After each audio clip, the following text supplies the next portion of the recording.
Hey everybody, welcome to this video. This is Shane Smoleny from Wolf Trader Futures, and this is a weekend review on May the 5th, 2023. So we're not going to do a webinar tomorrow, but what I thought I would do is just do a quick video summary looking across multiple markets just to give you guys an idea. I usually do the Wolf Trader radio, but so this week I'm actually going to do a video. So I'm just going to go through and show you just kind of what I see here on these different markets. It's a very brief overview, but if you want to check out any of these newsletters, you can head on over to Wolf Trader Futures. This is the website here, and you go up to on the top there where it says pricing plans, and you can subscribe to any of these packages. So we have the auto trading, platinum, S&P, gold, metals, energy, currencies, crypto, and the uranium. So if you want to check those out, that's where you're going to be able to find this content here. Also, there is a free email list that you can put your email there if you want to get updates and notifications. I am going to have the Zoom Polar R Squared Weekend Review this Sunday. So that's going to be available on Sunday. So if you want to have access to that, make sure that you sign up for this email list so you can get notifications. That is going to be open to the general public. So I want to start out here very quickly here with the S&P 500.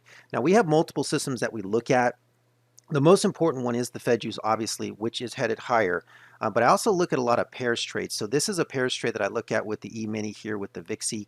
Now, this is what I care about more so than the level of the VIX. People are obsessed with the VIX levels. It's here, it's there. That means it's got to go, the market's got to fall, all this stuff. I don't really care about that. What I care about is how are they trading as a pair, as a reference. And this is still very bullish here for the S&P 500. So I think overall the S&P is very bullish. By the way, I'm pulling this off of the closing bell, which is available for subscribers. If you take a look at this structure here, this is a very positive looking market here. You have a series of higher lows into here, and this one was kind of matching this low here, but it rejected off the lows. That's generally a bullish sign. The 50-day is across the 200-day. Now, if you look at this chart and you hear all of the panic in the news and that the system is collapsing and all this stuff, this chart doesn't match that panic. Especially if you look at 2008, when we had that panic, we had this horrible bear market, continuing selling.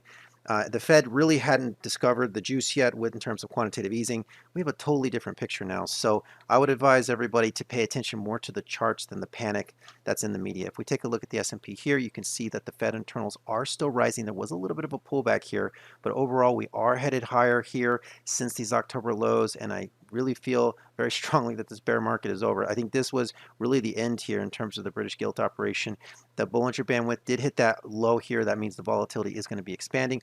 We have had a series of geomagnetic storms, which has kind of hampered this, but keep in mind that the geomagnetic storm activity is tapering off now, and that should lead to generally more positive markets. Now, if we head on over to the metals here, you can see that the Fed use on copper is still in a sell here, and so is the quad lunar. This has been modeling the copper markets very well here.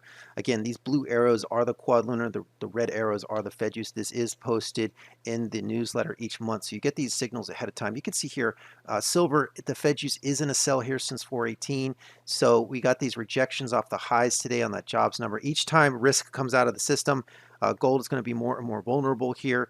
So gold and silver together are going to be more vulnerable. So you really have to be banking on a total collapse of the system here for gold to really continue to take off here. I don't think that's going to be the case. So I would just urge a little bit of caution there on gold.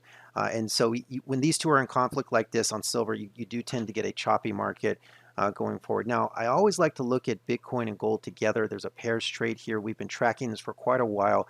Bitcoin is still in a buy, gold is still in a sell, so that's favorable for Bitcoin. Also, if you look at the oil and the gold pairs trade, it's still favoring oil at this point. I know we had this dip down into here, but that's still saying long oil, short gold. Also, I always like to look at the Japanese yen because this tracks gold. Japanese yen has been looking pretty horrible here, and so I was warning people about a possible collapse in gold based upon the yen, and we did get that today. We didn't get a full out collapse, but it did collapse off those highs. And a little bit of warning here. The fact that gold is not able to go higher on these successive bank failures, or it's going higher, but it's kind of really struggling there. That's not a good sign for gold. Gold, and I said, look out. If we keep getting more and more failures and gold responds worse and worse and worse each time, that's not a good sign, and that's what we saw here going forward. Now, if we look at the Fed use on gold, this is still in a sell since March 27th.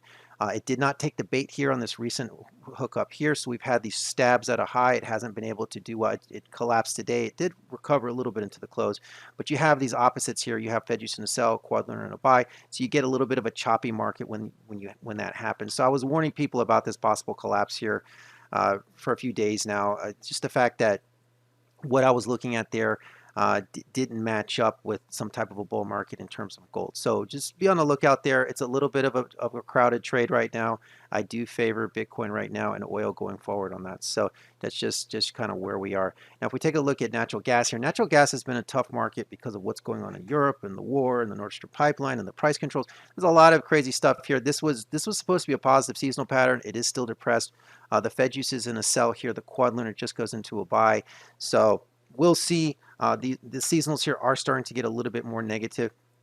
If you look at oil here, this has been a beautiful chart here. Fed use was in a sell since 414.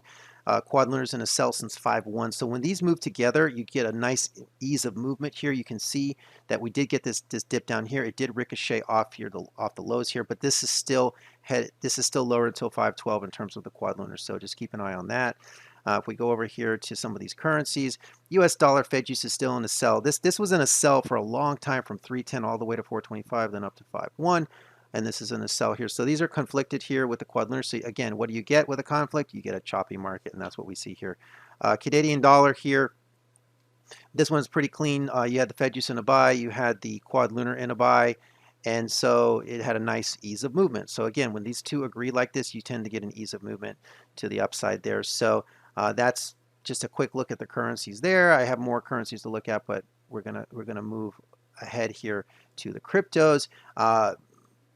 Again, the pairs trade, I favor Bitcoin here. I really like Bitcoin going forward here. I think it's in a very good position. And remember, Bitcoin plays that role of risk asset, and it plays the role of flight to quality, store of value, but also risk on assets. So it can tend to get going here pretty quickly here with the S&P. I did a video recently talking about how Bitcoin responds to QE. If you go back even to before people knew about Bitcoin, it always had its biggest rallies during QE and easing periods. So there's a good chance the Fed has stopped with their interest rate hikes here. So I think Bitcoin is positioned here very nicely. And again, it's just still in that favorable position over gold right there. If you look at Bitcoin here, the Fed use on Bitcoin just went into a buy here, but the quad lunar's in a sell. So it's conflict. So it could be a little choppy here. But ultimately, guys, I really like the way Bitcoin looks here. Cardano's been, the Fed use has been in a buy. I don't even have it on the chart. It's been in a buy all the way since January. We did call that low on Bitcoin back into January. I don't see any changes here. To me, this still looks like a very bullish situation going forward on Bitcoin. If you take a look at corn here, this has really tracked beautifully to the quad lunar. You can see the Fed use went into a buy on 421, quad lunar goes into a buy on 419, and then on 5.2, the quad lunar goes into a buy, and it tracks that low very nicely there. And again, all of these are given before the month starts. So you have all these signals at the beginning of the month. Now, if we take a look at the 10-year note, we're really kind of in this choppy range into here. It's been tracking very nicely here with the quad lunar going forward. Now, we do have a conflict here. The Fed use is in the sell, quad lunar is in a buy, so expect more choppiness here with the bond market. So take a look over here at the stock ETF service here. Gold miners is really the best Fed use, guys. This is such a beautiful signal on the Fed use. Of all the symbols that we trade, of all the futures that we trade, gold miners is the best one in terms of the Fed use. You can see here this had this really nice run here. I'll move this out of the way so you can see this here.